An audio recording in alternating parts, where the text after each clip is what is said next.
By taking part in this developmental age of study of students in grades 3 through 5, I have observed and learned firsthand that what's taking place in our classrooms of Wake County Public School System in the elementary school visits that I took part in is also taking place throughout for our students in the Wake County School District.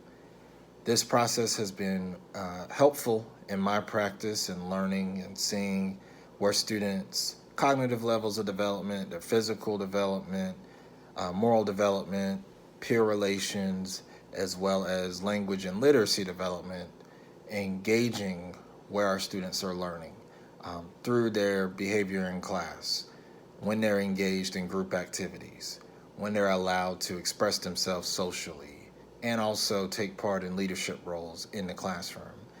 And so for me, our students are learning, they are having nourishing educational experiences, which is great to see as they are establishing social ties as well as finding connections between the units of study that they have in class as well as in their take-home exercises.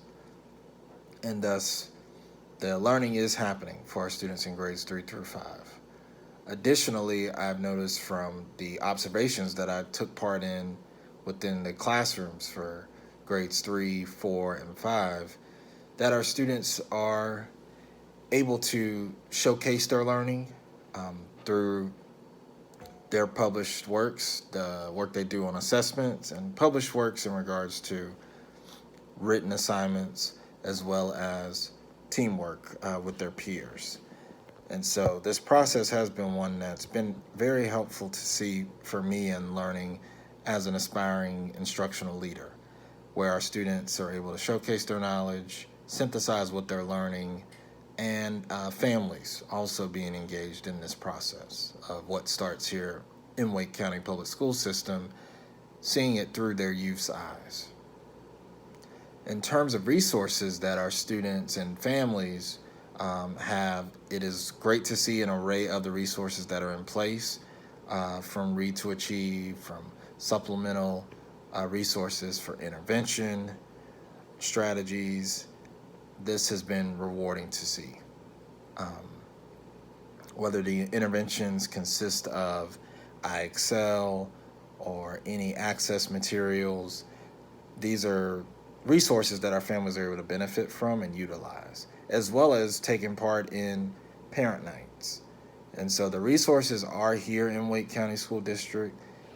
There may be times where they're not immediately visible. However, they do exist in Wake County School District.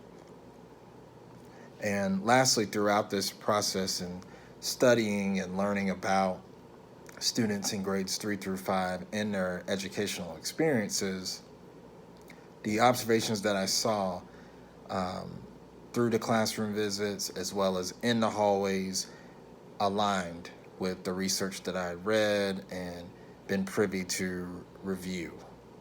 This entire process has been great to see and to observe and to help in my development as an educational leader. I am thankful to have taken part in this exercise and with the wonderful group of fellows that have also helped me to grow in my practice and capacity.